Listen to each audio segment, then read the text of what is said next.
Mirando Cerda Campano. ¿Por qué se queda callada? Siempre. ¡Ay, oh, no, y por eso mismo. ¿Y ahora? O sea, si no hablo, te quejas. Y si hablo, te quejas. Ahora no me. Pero te estoy preguntando porque otras veces saludo. ¿Cómo andan? Pero porque vos decís cómo andan. Y yo no sé si me estás hablando a mí, si le estás hablando a las personas que están del otro lado. Cuando contesto y le estás hablando a las personas que están del otro lado, te quejas. Ahora no que me quedo callada esperando que digas mi nombre. Sí, buen día. Buen día, gente, buen día. ¿Cómo están? ¿Vos cómo estás? Yo bien, pero yo perfecto. Bien. Perfecto. Saludos ya a la gente que está del otro lado ahí, en el chat de YouTube. Me imagino porque viste que nosotros tenemos un par de remolones de las 11. Gente que llega como a escuchar la editorial a las 11 y hoy se va a encontrar con que la editorial ya sucedió. Sí. Así que, bueno... Pasaron cosas, diría. Para los que... Bueno, un premio para los que están ahí desde temprano. Los que están ahí escuchando desde que arranca el programa. Pasaron cosas, diría el presidente Ojos de Cielo. Sí, tuvimos que hacer algunos cambios. Sí. Porque hay muchas cosas. Pero estamos bien, ¿o no? Estamos perfecto. Perfecto. Sí, no sé, More, estamos perfecto, ¿no? ¿Estamos bien? Perfecto. Excelente. Hoy regresó More a la producción. Hoy, bueno, de vuelta estamos con algunas bajas. Esto tiene que ver con que, bueno, fueron jornadas intensas. Esta semana fue intensa. De elecciones estudiantiles en la Universidad Nacional de La Plata. Una actividad que, por supuesto, atañe a varias de las compañeras que son parte de Marcha de Gigantes. Así que, bueno, están descansando merecidamente. Exacto. Como siempre, les recordamos que, como cada uno de estos sábados, hacemos el sorteo propio de la comunidad Trinchera. ¿Y qué se sortea hoy? Seguramente More nos... ¿No hay sorteo hoy? No. Hoy que digo, me acuerdo no y digo que... Hoy nos chorearon el sorteo, no puede ser. Mirá vos. Bueno, de todas maneras, si quieren sumarse... hoy en San José 11:11, a las 5 o 6 de la tarde. O a las 4. 4 o 5. Bueno, hoy en San José 11:11, en la programación de Radio Trinchera, lo van a poder estar participando quienes están suscritos. Y para eso tiene que meterse inmediatamente en el QR que va a aparecer en pantalla, ahí al lado de Mir. Este que está acá. Si entran ahí o si ingresan en www.revistatrinchera.com.ar.com/comunidad o .com.ar/comunidad, es lo mismo. Se pueden suscribir por una módica suma. A nosotros nos ayudan a seguir sosteniendo este medio de comunicación. Ustedes pueden participar no solamente de los sorteos, sino tener además los descuentos que brinda la comunidad por ser parte, con muchos locales desde comida, bebidas, textiles o ropa, música, eventos. Hay un poco de todo. Así que a ustedes nos ayudan. A ustedes los ayuda a llegar un poquito mejor a fin de mes. A nosotros nos ayudan a seguir sosteniendo este medio de comunicación y a crear esta gran comunidad de Trinchera. Sí, muy, muy importante que se suscriban. Sabemos que es un contexto económico complejo, pero bueno, cualquier aporte, la verdad, a nosotros nos ayuda a seguir creciendo. Pueden hacerlo por única vez, pueden suscribirse todos los meses, regularmente. Les va a pedir algunos datos, los completan y ya están suscritos y participando por no solamente los sorteos de los sábados aquí en Marchas Gigantes, sino de todos los sorteos que hacemos a lo largo y ancho de la programación de Radio Trinchera. Decíamos, una semana bastante cargadita. Qué quilombo el mundo. Es un quilombo el mundo. En la editorial hicimos algún repaso de alguna cosita. Vamos a analizar obviamente la elección que encabezó a Mandani y que lo tiene hoy como alcalde electo de la ciudad de Nueva York. No lo vamos a profundizar mucho, seguramente la semana que viene lo tratemos con algún experto o experta bueno, que podemos profundizarlo y seguir profundizándolo, por supuesto. Obviamente. No fue la única elección, además. El Partido Demócrata se impuso en algunas gobernaciones, como la de California, la de Virginia, la de Nueva Jersey también. Así que, bueno, derrotas duras para un Donald Trump que viene golpeado. podríamos decir, ¿no? Sobre todo atendiendo a la promesa de campaña, esta era dorada que él auspició cuando se presentaba como presidente de los Estados Unidos. Bueno, desindustrialización, desdolarización, movilizaciones masivas, elecciones en las que no logra imponer a su candidato. Bueno, está complicado, veremos cómo se repone. Veremos cómo se repone. Hay muchos otros temas que vamos a abordar. Hacemos una brevísima pausa y nos metemos en el primero de los temas a analizar, que nos lleva a territorio africano. Desde sus estudios ubicados en Comunidad Ferroviaria, a metros de la estación de Tolosa, estás escuchando Radio Trinchera, porque la verdad está en el barro.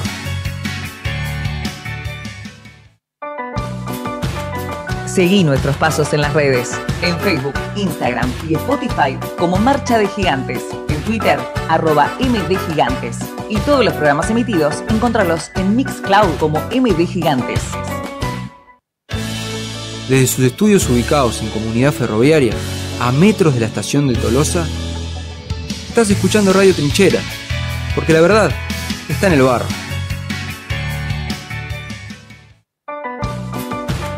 Seguí nuestros pasos en las redes, en Facebook, Instagram y Spotify como Marcha de Gigantes, en Twitter, @MDGigantes. Y todos los programas emitidos, encontrarlos en Mixcloud como MD Gigantes.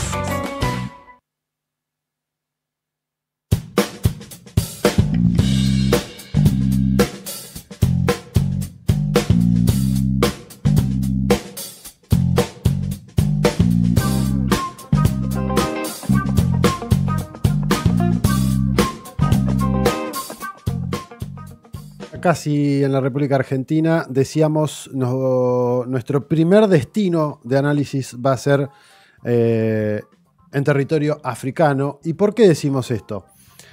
Hemos venido abordando aquí en Radio Trinchera, particularmente en Marcha, pero en el resto de la comunidad también, mucho el tema del genocidio en Gaza.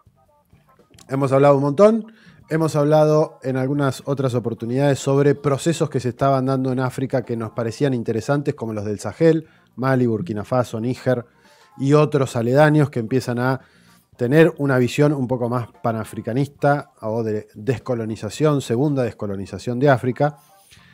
Pero hay un montón de otros hechos que se están dando que se asemejan más a lo que sucede en Gaza que a lo que estamos viendo en el Sahel. Y hay un montón de levantamientos, un montón de protestas sociales que nos llevaron a preguntarnos, bueno, ¿qué está pasando acá? Lo invitamos, estuvo en varias oportunidades aquí en el programa, vino a presentar su libro La Revolución de las Boinas aquí a Comunidad Trinchera, aquí en la Ciudad de La Plata. Es profesor de Historia y de Geografía, es diplomado en Relaciones Internacionales. Es hincha de San Lorenzo. Es hincha de San Lorenzo, igual que Emir. Y es Kevin Bryan y ya está del otro lado para charlar un ratito con nosotros. Kevin, buenos días, ¿cómo andás? Gracias por estar conectado un sábado a estas horas. Buenas, ¿cómo andan, chicos? Bueno, un placer, un gusto como siempre, Nico, a todo el equipo que está ahí atrás, así que bueno, un placer. Bueno, decía, no lo mencionaba con nombre y apellido, pero estábamos hablando del genocidio en Sudán, cosa que la prensa occidental, así como hizo durante muchísimo tiempo con lo que pasaba en Gaza, no habla, no se menciona.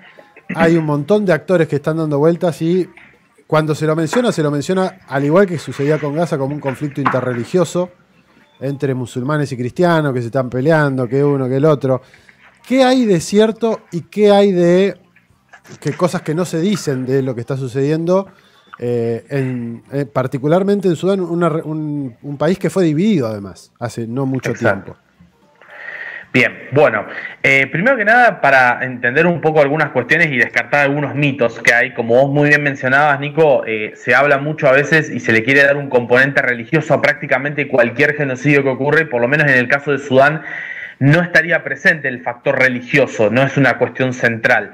Básicamente lo que nosotros tenemos en Sudán es un conflicto que, para quienes están del otro lado, Sudán fue hasta el año 2011 el país más grande de África en cuanto a superficie, ¿bien? En ese momento estaba unificado con lo que es la actual República de Sudán más Sudán del Sur, que desde el año 2011 es un territorio independiente. Ahora, nosotros a esto tenemos que agregarle un componente y una particularidad que es fundamental a detallar. Hasta el año 2011 los conflictos internos en Sudán eran fundamentalmente por factores religiosos, es decir, teníamos un sur donde sí había un componente de religión católica, de religión dentro del cristianismo, más algunos grupos que eran los sectores animistas, bien, que esos son los que estaban habitando en el sur, y el resto de la población musulmana, en todo lo que actualmente es la República de Sudán. Ahora, hay un factor que tenemos que agregar y que es fundamental en esto, que es, desde 2011 deja de haber un factor religioso detrás de todo este conflicto. Desde ahí en adelante nosotros vamos a tener una situación, vamos a poner a Sudán como un país que va a mantenerse relativamente ordenado pese a sus complicaciones internas en cuanto a nivel de desarrollo y demás, hasta el año 2019. En 2019 ocurre un golpe de Estado y ese golpe de Estado está encabezado por dos facciones. Una es el ejército y la otra va a ser una organización paramilitar que vamos a llamar Fuerza de Apoyo Rápido. Bien, o sea, tenemos dos grupos que en ese momento se unen, complotan contra el gobierno, bien, que en ese momento estaba en Sudán, que era el gobierno de Omar al-Bashir. Cuando se produce el derrocamiento de ese gobierno, se produce la llegada de esta alianza, bien, entre el ejército y esta Fuerza de Apoyo Rápido, y se mantiene un frágil acuerdo entre 2019 y 2023. Digo un frágil acuerdo porque a medida que van pasando los años se va resquebrajando y se va resquebrajando porque el ejército tiene más predominancia en la toma de decisiones que el resto. Bueno, esto termina de resquebrajarse en 2023 y tenemos algunos hablan de una guerra civil, otros hablan básicamente de una confrontación bien entre estos actores que ha derivado hoy en una especie de conflicto donde, como dentro de esa interna entre la lucha entre el ejército y la Fuerza de Apoyo Rápido, tenemos básicamente un genocidio en el medio. Ese genocidio no tiene un carácter religioso, sino que tiene un carácter más étnico. Es básicamente la Fuerza de Apoyo Rápido que en su interior tienen a grupos muy específicos que vienen desde hace varias décadas, que son grupos supremacistas árabes, que lo que buscan es básicamente atacar a las comunidades que son musulmanas también. O sea, por eso vuelvo a resaltar, no hay un componente religioso, sino que es un componente étnico y racial, y atacan a determinadas comunidades más pequeñas y demás, que no son árabes étnicamente, sino que tienen mucho más que ver con los pueblos subsaharianos, bien, con población negra que está distribuida en lugares determinados. Entonces, tenemos un componente más de ese estilo y se ha recrudecido, por supuesto, en las últimas semanas a raíz de la toma de una ciudad, que es la ciudad del Fasher, que cayó en manos de las Fuerzas de Apoyo Rápido y bueno, derivó en imágenes terribles que de alguna manera circularon poco en los medios convencionales, pero sí más en redes sociales y que bueno, demuestran un poco el nivel de gravedad de la situación. Vos mencionabas en tu cuenta de Twitter, de Instagram, en redes sociales, y al igual que otros compañeros, colegas analistas que se dedican específicamente a tocar el tema África, que hay como una especie de, no es connivencia, pero sí como de facilidades del ingreso de armas a estas facciones o estas fuerzas de apoyo rápido, tanto desde Libia, recordemos Libia destruida con la cuestión de Gaddafi en su momento, como desde Somalia, otro país así medio como fallido. En algún momento nos podremos poner a analizar algunos de estos países región por región, pero también la desarticulación y también, siempre lo decimos, hay que mirar el mapita, está al lado de Chad, uno de los países que si bien no es parte de la Alianza del Sahel, está al lado de Níger, es parte de lo que sería geográficamente considerado el Sahel, al igual que Etiopía, o el norte de Etiopía. Siempre es interesante ver esto porque además Sudán particularmente está debajo de Egipto, para ponerlo también o englobarlo en términos geográficos, frente a Arabia Saudí. Por ahí también está todo el canal, el Golfo de Adén, pasa el Golfo de Adén y va para el canal de Suez.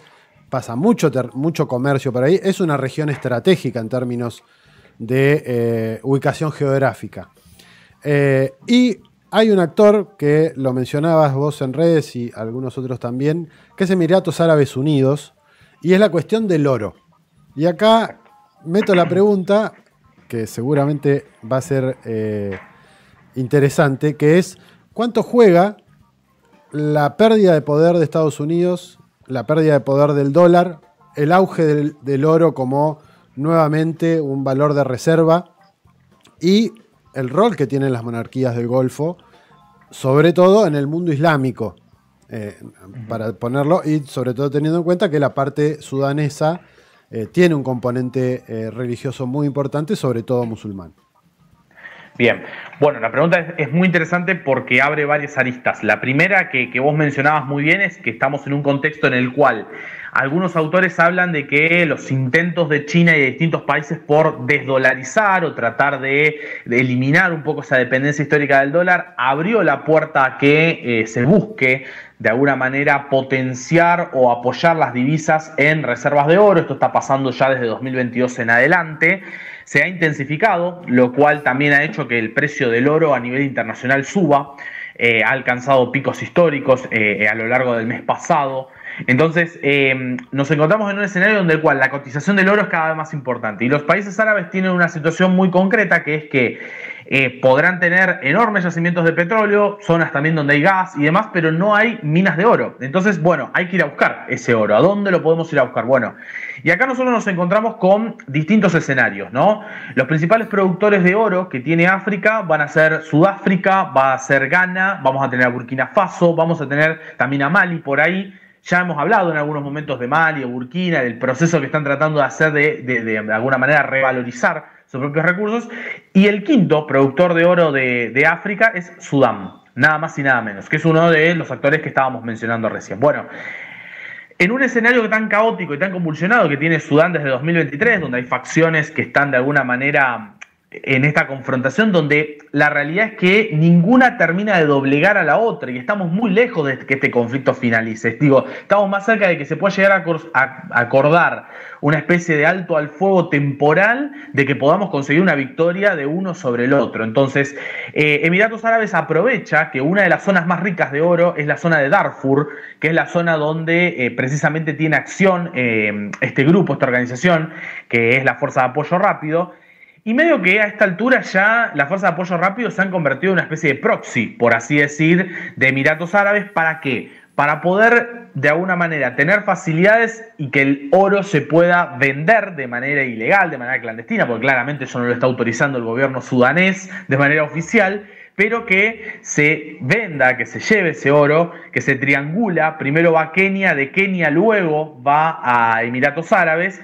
¿Y qué hace Emiratos Árabes? ¿Cómo devuelve a las fuerzas de apoyo rápido? Bueno, le devuelve con dos cuestiones fundamentales. Primero, abastecimiento de armas y demás, un flujo permanente que Emiratos Árabes muchas veces, según distintas denuncias que se han hecho en los últimos meses, lo hace pasar por ayuda humanitaria. En realidad, en las cajas de ayuda humanitaria lo que se plantea es que muchas veces no es ayuda humanitaria, sino que lo que va es armamento, ¿no? Que entra por esto que vos mencionabas muy bien, Nico, que entra a veces por Somalia y después finalmente a Sudán, y por otro lado por Libia y después entra a Sudán. En cualquier caso se usan siempre como dos estados fallidos, por así decir, como base para poder entrar al territorio. Y esto lo está capitalizando muy bien Emiratos. Y la otra es con el financiamiento de contratistas, mercenarios. ¿Quién está pagando los mercenarios de distintos lugares del mundo que llegan para apoyar a la Fuerza de Apoyo Rápido? Hace muy poco tiempo salió un informe de que se calcula que hay aproximadamente entre 800 y 900 mercenarios colombianos, por ejemplo, dentro de lo que son las Fuerzas de Apoyo Rápido. Estas denuncias que se hicieron vienen creciendo, bien, y bueno, son detalles a tener en cuenta. ¿Quién está pagando? ¿Quién contrata a esos mercenarios? Claramente no son las Fuerzas de Apoyo Rápido. Bueno, ahí es donde entramos en esta triangulación, donde indudablemente el rol de Emiratos Árabes es fundamental.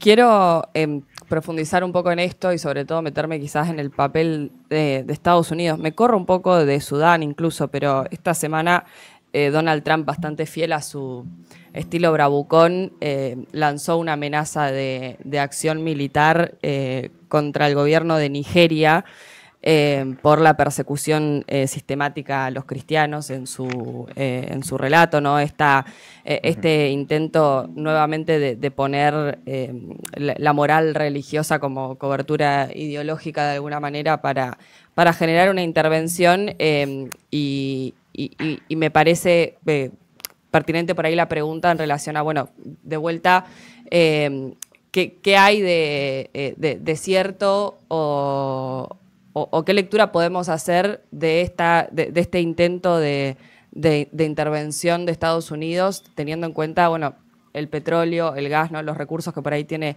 Nigeria, que me parece que terminan siendo la clave de lectura para analizar casi todos los procesos que venimos analizando?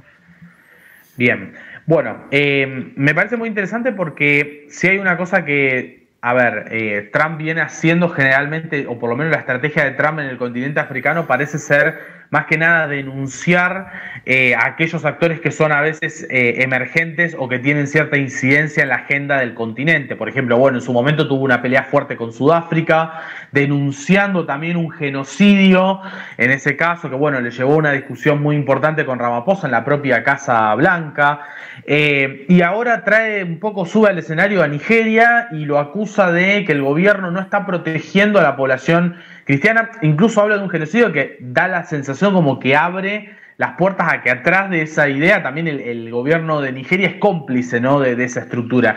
Cuando, bueno, en realidad ya sabemos que es mucho más complejo la situación, y en realidad hay un grupo muy concreto que es Boko Haram, que actúa, que este grupo no solamente ataca a comunidades cristianas, sino que ataca, y sobre todo, a quienes más perjudican, a las comunidades musulmanas, que están en el norte, las comunidades de Kano, entre otras, y las mujeres que son secuestradas, las niñas que son secuestradas, además, son mayormente musulmanas. Entonces, hablar de una idea de un genocidio es querer instalar algo que, como vos muy bien mencionabas, Miranda, parece responder más bien a otra cuestión.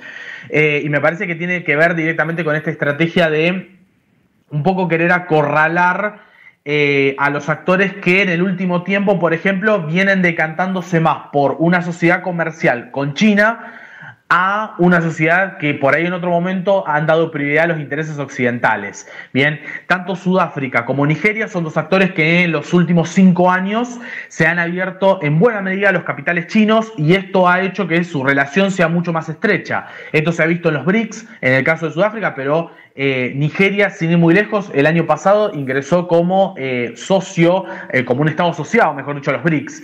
Entonces, nosotros tenemos una situación en la cual ese vínculo más estrecho que estamos teniendo, creo que un poco molesta a Estados Unidos, y me parece que va un poco por ese lado. Ahora, como siempre, la excusa puede ser el yihadismo, puede ser la cuestión de alguna matanza que ocurre en algún punto determinado, puede ser el narcotráfico, puede ser, excusas siempre Estados Unidos tiene para esto, y me parece que, por supuesto, detrás de todo también está siempre el control de los recursos. Nunca nos tenemos que olvidar que Nigeria es básicamente uno de los principales productores, si no el principal productor de petróleo en África Occidental, y eso es importante. De hecho, el otro día, una de las cuestiones que había publicado el Financial Times era que Estados Unidos estaba presionando porque una de las ideas que tenía era instalar una base en la zona del delta del Níger, para desde ahí poder hacer como el asesoramiento y demás para tratar de frenar esas matanzas de cristianos, justo en el delta del Níger, que es donde está la zona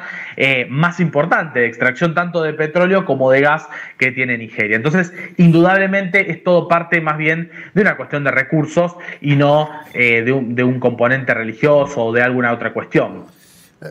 Más allá, conectando con esto, porque también está la complejidad que Emiratos Árabes es parte de los BRICS.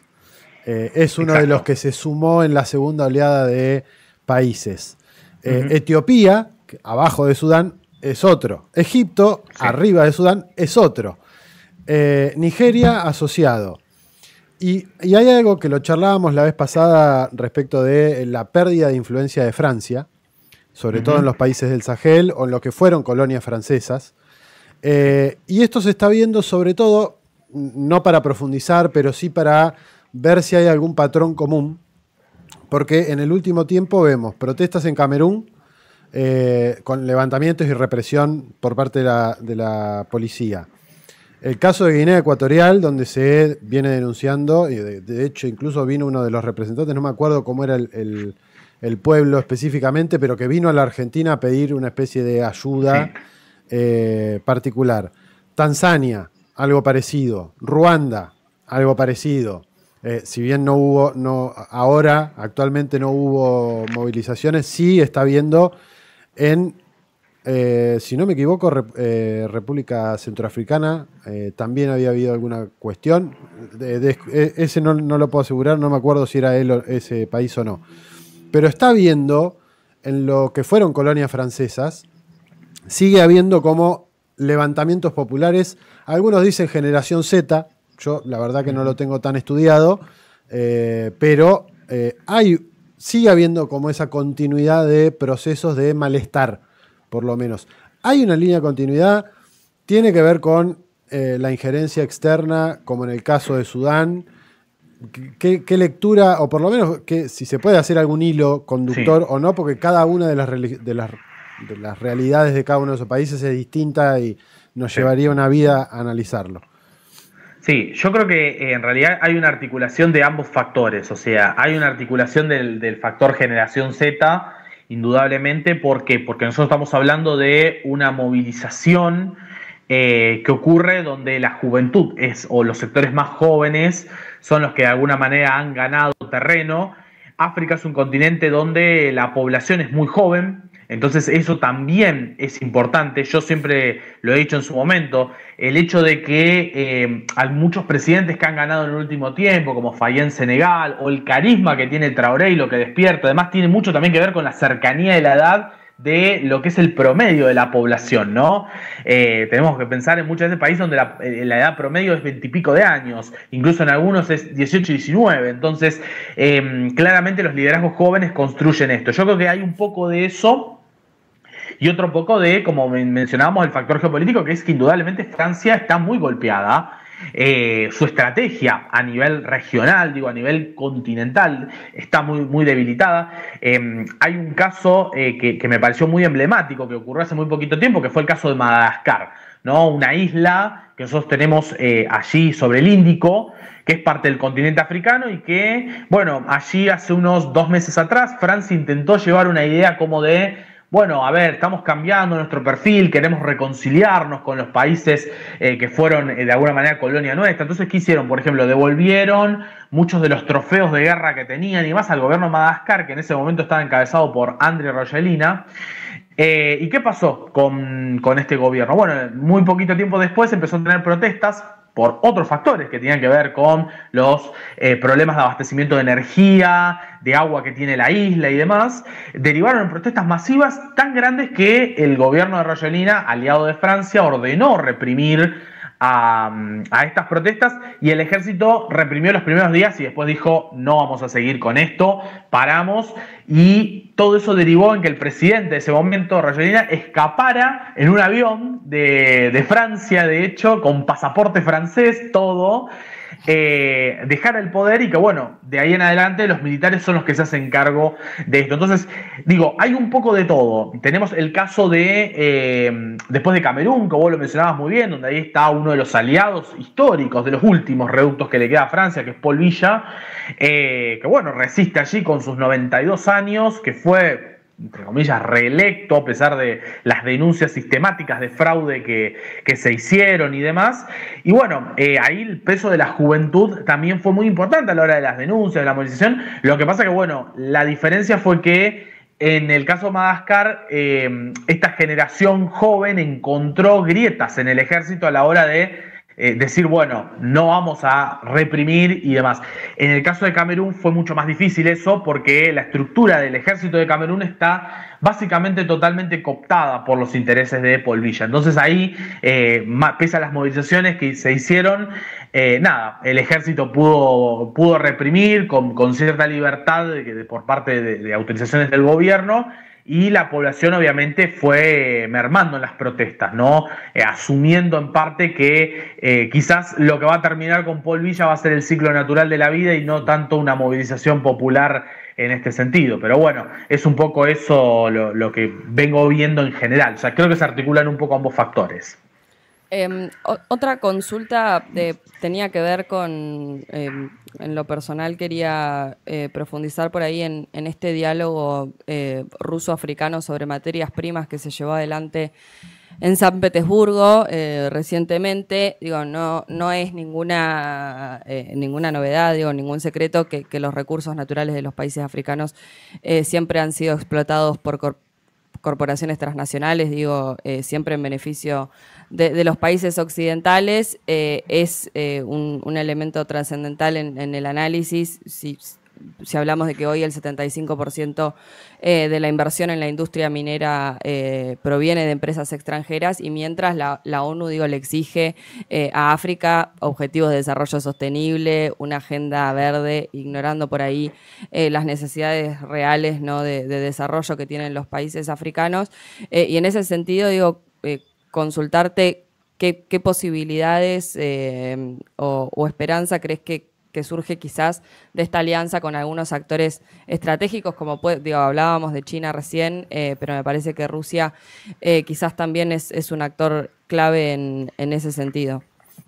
Sí, indudablemente que el rol y la influencia de Rusia viene creciendo, sobre todo más allá del apartado militar, del cual seguramente ya hemos hablado bastante y demás, en todo lo que tiene que ver con la cooperación en el sector alimenticio y en el sector energético. Son básicamente los dos lugares. De hecho, cuando me refiero al sector energético, con la empresa estatal Rosatom, por ejemplo, que es una de las que viene teniendo cada vez más presencia en el continente africano por los proyectos. De hecho, ya hay acuerdos y proyectos que tiene con Egipto, que lo está armando ahora con países del Sahel.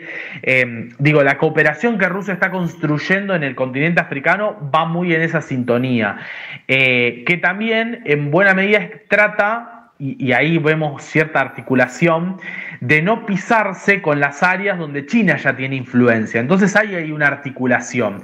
Digo, China no está aportando tanto desde la lógica de la cooperación con energía, sino la cooperación en otras cuestiones, inversión en infraestructura, en otro tipo de elementos, en todo lo que es minerales y demás. Entonces es como que hay una especie de acuerdo, me da la sensación a mí, en muchos países, para no pisarse entre China y Rusia. Ahora, hay también otros actores que vienen desembarcando. Creo que África hoy se encuentra en un escenario en el cual la salida de Occidente representa un abanico de posibilidades. Yo lo vengo diciendo hace mucho. El ingreso de otros actores, digo, no es que todo lo coopta China o todo lo coopta Rusia. Digo, es un escenario en el cual es cierto, hay una presencia de Rusia, de China, pero también tenemos una presencia de otros actores, de India, por ejemplo. Tenemos una presencia cada vez más fuerte de Turquía también. Digo, hay distintos actores regionales y emergentes que están ganando incidencia. Yo lo vengo cubriendo mucho también en el último tiempo. Brasil, muy decallado, viene entrando fuerte, sobre todo en los países de África Occidental y en el Sahel también, con varios acuerdos comerciales que ha firmado en el último tiempo. Entonces, digo, vamos a un escenario en el cual creo que África tiene más posibilidades. Ahora, también es cierto que es el mismo continente que tiene que coexistir, lamentablemente, por estas disgregaciones estatales que se hicieron y que hablábamos al principio de todo esto. Tiene que convivir con Somalia, con Libia, con todos los casos donde hay caos, y ese caos fomenta también caos en otros países, en Sudán, en el Sahel, en la República Democrática del Congo, entre otros.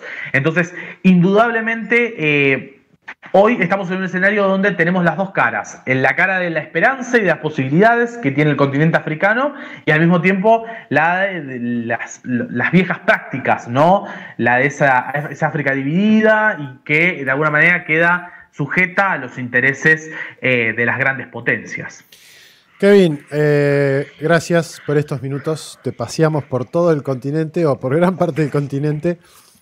Así que gracias. Seguramente será interesante para profundizar específicamente en algunas cuestiones en alguna otra oportunidad. Así que, bueno, será hasta cualquier momento. Y como siempre, los micrófonos de Trinchera a disposición para cuando gustes. Dale, muchas gracias a ustedes, chicos. Nos estamos viendo en la próxima. Abrazo grande. Hasta luego. Charlábamos con Kevin Bryan, profesor de Historia, profesor de Geografía, diplomado en Relaciones Internacionales, un estudioso de lo que sucede en África, sobre todo del proceso del Sahel, que es muy interesante, pero como bien pueden haber visto o escuchado, también conoce muy bien a otros países. Mencionaba República del Congo, no era Néstor Ciurana, un español que vive en Madagascar, que también es uno de los que está todo el tiempo compartiendo información sobre África, que vive en Madagascar, decía: Camerún, Madagascar, Kenia, Marruecos, Uganda y Tanzania son esos países en donde hubo protestas, sobre todo de jóvenes, en relación, por distintos motivos, por distintos factores, pero protestas de esa generación Z, como se la llama, o de la juventud, contra los respectivos gobiernos de cada uno de esos países. Cada uno obviamente tiene su particularidad, pero evidentemente, y esto también tiene que ver con el promedio de edad, que es lo que marcaba Kevin recién, que es de menos de 25 años el promedio de edad de África, eso también tiene mucho que ver con estos cambios que se están dando en las protestas y la importancia que está teniendo la juventud en cada uno de esos procesos. Sí, y bueno, esto con estos procesos eleccionarios también que vivimos en los últimos meses, donde se agita de alguna manera el caos, ¿no? Farsas estratégicas, fraudes construidos, no sé, digo, en Camerún... es escandaloso. Lo de Camerún es escandaloso. 92 años tiene el presidente de Camerún, pero digo, sucedió similar no sé, en Malawi, por ejemplo, las elecciones se hicieron en septiembre, también otro señor octogenario regresó al poder, en unas elecciones que en principio parecían libres y justas, pero su victoria termina no ofreciendo también demasiados motivos para celebrar, ¿no? Un gobierno que prometió continuidad en lugar de cambio y de pronto termina de alguna manera la corrupción y la complacencia caracterizando tanto su mandato anterior como el de su predecesor, ¿no? Y en Costa de Marfil sucedió algo similar también en elecciones. Casi en simultáneo con las elecciones parlamentarias nuestras. Hubo elecciones de Costa de Marfil. Sí. Y un escenario bastante similar, digo, ¿no? Que me parece, de alguna manera, también pone a prueba a esos pueblos que de pronto se sienten bastante vapuleados, ¿no? Que incluso como si no tuvieran capacidad de análisis de que, bueno, lo que sucede en las grandes esferas del poder es corrupción, ¿no? Uh-huh. Creo que los jóvenes están haciendo una lectura de eso y creo que también por eso la respuesta de la movilización popular. Lo que sí es interesante es que hay tensiones, hay movimientos y como decimos siempre, aquí por lo menos tenemos la inquietud de saber por qué suceden esos hechos, más allá de lo que nos dice la prensa en general, que, como bien relatábamos, cuenta a veces parcialidades, bueno, a veces no, siempre cuenta parcialidades respecto de algunos hechos dependiendo de su conveniencia. Bueno, nos interesa saber o ir un pasito más allá y tratar de entender el amplio espectro de por qué suceden las cosas que suceden. Dicho esto, siendo las 11, vamos a